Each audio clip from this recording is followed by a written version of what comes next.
Hello friends, welcome back to my channel dinner রান্নাঘর। আজকে আমি তোমাদের করে দেখাবো চিকেন কোফতা বেশ ঝাল ঝাল করে, খুব ভালো লাগে খেতে। আশা করি তোমাদেরও রেসিপিটা খুব ভালো লাগবে, তাই স্কিপ না করে কিন্তু তোমরা দেখতে থাকো। তো এখানে আমি 500 চিকেন কিমা করে নিয়েছি, বোনলেস চিকেন। আর নিয়েছি কুচনো আদা, কুচনো লঙ্কা, কুচনো পেঁয়াজ, কুচনো পুদিনা পাতা আর ধনিয়া পাতা। আর সাথে মশলা দিয়ে দিচ্ছি সামান্য একটু লঙ্কার গুঁড়ো, তাতে স্বাদ অনুযায়ী লবণ, আর দিয়ে দেবো কিন্তু একটু জায়ফল গুঁড়ো করে। এই সব উপকরণ দিয়ে ভালো করে কিন্তু এটা মাখিয়ে নেব।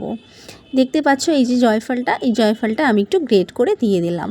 তারপরে কিন্তু এইভাবে হাতের সাহায্যে ভালো করে মাখিয়ে নিয়ে ছোট ছোট বল তৈরি করে নেব, চিকেন বল। এইভাবে ভালো মতন মাখিয়ে নিতে হবে, যাতে করে সব মশলা একদম ভালো করে মাংসর সাথে মিলেমিশে যায়।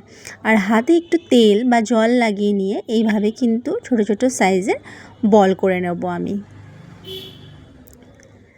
দেখতে পাচ্ছ কিভাবে আমি এই বলটা তৈরি করছি। এইভাবে হাতে একটু জল বা তেল নিয়ে নিলে বলগুলো কিন্তু ভাঙবে না, ভালো করে বলটা তৈরি হবে। তারপরে একটি কড়াইতে কিছুটা সর্ষের তেল নিয়ে সেটা ভালো করে গরম করে তার মধ্যে চিকেন বলগুলো একে একে দিয়ে দেব। একদম কিন্তু তেল গরম হয়ে গেলে তারপরেই কিন্তু দিতে হবে, নাহলে কিন্তু চিকেন বলগুলো ফেটে বা ভেঙে যেতে পারে। আর আলতো হাতে বেশ নাড়িয়ে টাড়িয়ে একদম বেশ লাল লাল করে ফ্রাই করে তুলে নেব। তারপরে আলুগুলোও ভেজে নেব। তারপরে এখানে পেঁয়াজটা ভালো করে ভেজে নিয়ে তাতে কিন্তু টমেটো পেস্ট দিয়ে নেব। টমেটো পেস্ট দিয়ে নিয়েও কিন্তু ভাজা ভাজা করে নেব, যতক্ষণ না টমেটো থেকে পুরো জলটা বেরিয়ে না যাচ্ছে। তারপরে দিয়ে দেবো এখানে 1 চামচ আদা রসুন পেস্টটা দিয়েও কিন্তু ভালোভাবে আমি নাড়িয়ে চাড়িয়ে নিচ্ছি, যাতে করে আদা রসুনের কাঁচা গন্ধটা বেরিয়ে যায়।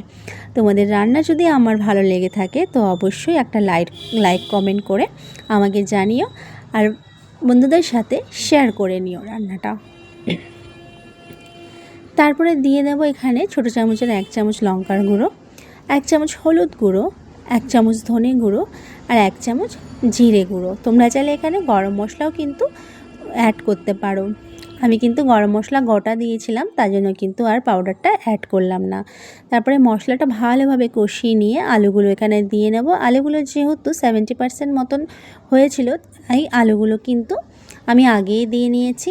ভালো করে আলুটা গলে গেলে তারপরে কিন্তু এইভাবে চিকেন বলগুলো দিয়ে নেব, আর আলতো হাতে নাড়িয়ে চাড়িয়ে কষিয়ে নিয়ে তাতে কিন্তু গরম জল অ্যাড করে দেবো।